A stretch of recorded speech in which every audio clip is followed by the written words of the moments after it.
आजच्या कार्यक्रमाचे उत्सव मूर्ती आमचे मित्र त्र्यंबक दलाल मार्कांड, त्यांच्या सुविद्य पत्नी छायाताई, मनमाड पोलीस स्टेशनचे सन्माननीय पोलीस निरीक्षक करे साहेब, या ठिकाणी उपस्थित असलेल्या मनीषा पाटील मॅडम, अर्चना खरे मॅडम, या विभागाचे शिक्षक आमदार किशोर दराडे जे येऊन गेले, त्यांच्या कार्यभागाला शुभेच्छा देऊन गेले, देवीदास चौधरी उपजिल्हाधिकारी, त्याचबरोबर रामभाऊ होंडे आणि गणेश लवाटे आणि व्यासपीठावरचे नाशिक जिल्ह्यातील सर्व शिक्षक संघटनांचे, त्याच्यामध्ये शिक्षक परिषद आहे, शिक्षक सेना आहे, पीडीएफ आहे, सर्व शिक्षक संघटनांचे सर्व सन्माननीय पदाधिकारी आणि उपस्थित असणारे सर्व या पंचक्रोशीतील मार्कंड परिवारावरती प्रेम करणारे बंधू आणि भगिनींनो, खरं म्हणजे अध्यक्षाला बोलण्यासाठी शेवटी काही शिल्लक राहत नाही. सगळे वक्ते बोलून गेलेले असतात, सगळे मुद्दे संपलेले असतात. शिक्षक काय आहे, शिक्षण काय आहे, काय केलं पाहिजे, मार्कंड सरांनी नोकरीला लागल्यापासून काय काय केलं, हे सगळं सांगून झालेलं आहे. मार्कंड सर ही मला दोनच मुद्दे सांगायचे आणि 2 मिनिटांमध्ये मी माझं अध्यक्षीय मनोगत संपवणार. निष्ठा कशाला मानायची हे शिकायचं असेल तर मार्कंड सरांकडे पाहिजे. आयुष्यभर एका संघटनेशी ते एकनिष्ठ राहील. दुसरी महत्वाची गोष्ट, ज्या परिसरातून, ज्या मातीतून, ज्या पाण्यातून मार्कंड सर घडले, मी पण त्याच पाण्यातून, मातीतून घडलेलो. इथून खालच्या बाजूलाच माझं गाव आहे. इथून नाशिकला जाऊन एका संस्थेमध्ये संघर्षपूर्ण सेवा बजावणं सोपं राहिलेलं नाही, कारण की संस्था चालक आता नीट राहिलेले नाही. सर्व संस्था चालक चांगले असतील असं समजायचं कारण नाही. आणि म्हणून त्या संस्थेमध्ये काम करत असताना अनेक अडचणींना तोंड देत देत ते आज सेवानिवृत्त होत आहेत, म्हणून ते भाग्यवान आहे. पुढचे ज्या पिढ्या आहेत त्या नीट सेवानिवृत्त होतील की नाही याबद्दल प्रचंड मोठं प्रश्नचिन्ह माझ्या पुढे उभं आहे. अनेक अडचणी वाढत आहेत, शासनाचा दबाव वाढतोय, शिक्षकाला काम करणं आणि अध्यापन करणं फार अडचणीचं झालेलं आहे. आणि त्याच्यामध्ये संस्था चालक जर चांगला नसेल तर मग मात्र शासकीय सेवापूर्ती होत नसते. त्र्यंबक दलाल मार्कंड सरांचं बालपण इथं गेलं आणि म्हणून मातीचा जो जिव्हाळा आहे त्या जिव्हाळ्याने त्र्यंबक मार्कंड सरांना परत इकडे खेचून आणले. नाहीतर जर लोक शहरामध्ये एकदा गेले ग्रामीण भागातून की ते परत येत नाही, ते तिकडे स्थायिक होतात आणि त्यांची मातीशी नाळ तुटून जाते. परंतु मार्कंड सर तसे नाहीये.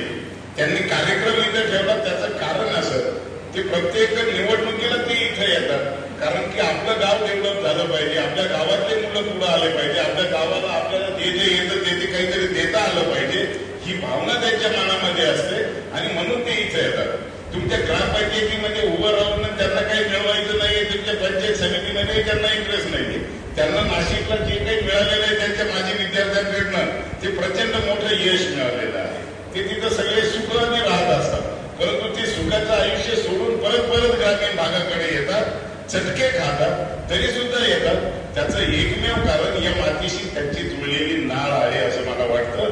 आणि म्हणून जे मार्कंड सर आहे ते भाग्यवान आहे असं मी म्हणेन, कारण की निष्ठावान माणूस हा कायम आयुष्यामध्ये यशस्वी होत असतो.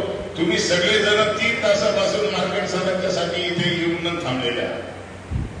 आपल्या गावातल्या माणसाबद्दल लोक काय भावना व्यक्त करतात हे तुम्हाला इथं समजलेलं आहे.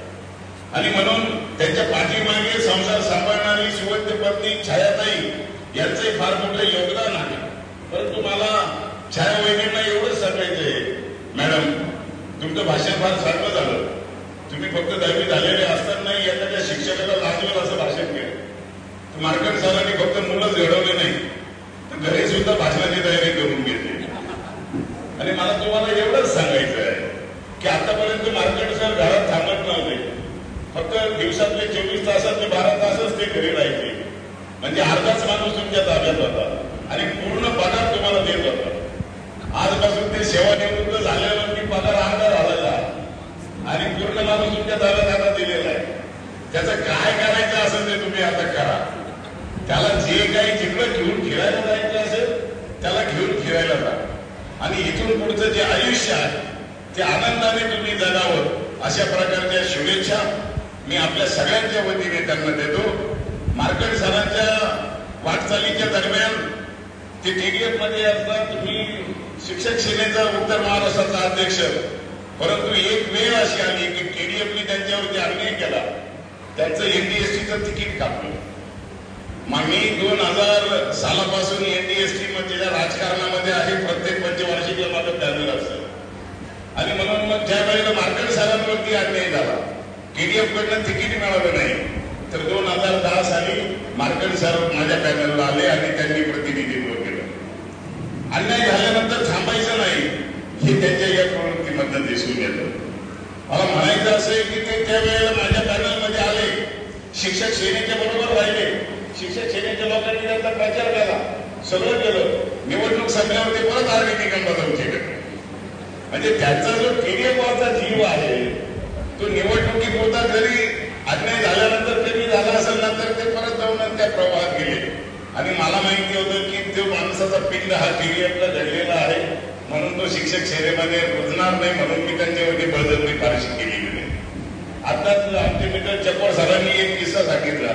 TDFचे त्यांचे एक महान नेते आहेत जे निवृत्त झाल्यानंतर 20 वर्ष झाले तरी मी ते NDST मधून ताबा सोडायला तयार नाही. आणि अशा त्या महान नेत्यांच्या एका कार्यक्रमामध्ये मार्कंड सर माझ्या बरोबर होते आणि त्या महान नेत्यांनी बोलता बोलता मार्कंड सरांचा अपमान केला. मार्कंड सरांच्या तब्येतीवर जाऊ नका, दिसायला माणूस बारीक आहे परंतु दुधाने तलवार नाही. आणि मार्कंड सर त्या महान नेत्यावरती एवढे जोरात सुटले की मला जाऊन मार्कंड सरांना उतरून बाजूला काढलं. तर अत्यंत प्रामाणिक, निगर्वी, परंतु स्वाभिमानावरती जर टाच आली तर पेटून उठणारा असा हा कार्यकर्ता या मातीतून घडलेला आहे.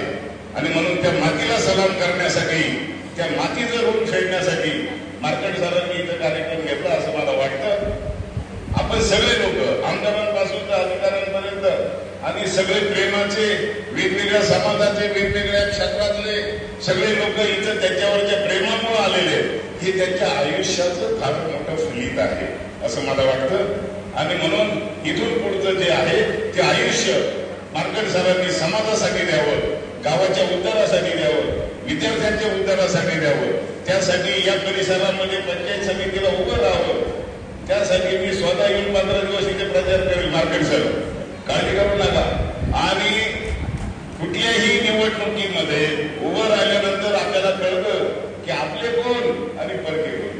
जोपर्यंत आपण निवडणुकीला उभं राहत नाही तोपर्यंत सगळेच आपले असतात. इथं गोल गोल भाषण करणारे खूप असतात. एकदा तुम्ही ग्रामपंचायत नाही तर मग पंचायत समिती कुठेतरी एकदा उभे राहा आणि मग लोकांचा खरा स्वभाव, नातेवाईकांमधले, भाऊबंदीमधले आपले कोण परके कोण याचा जो अनुभव आहे तो आपल्याला त्या निवडणुकीमध्ये येतो. पुढच्या तुमच्या राजकीय आणि सामाजिक वाटचालीसाठी मी प्रचंड शुभेच्छा देतो. आणि आपण सगळ्यांनी या सगळ्यांचं आम्हाला सहन केलं भाषण करणाऱ्यांना, त्याबद्दल आपल्यालाही मनापासून धन्यवाद देतो. थांबतो. जय हिंद, जय महाराष्ट्र.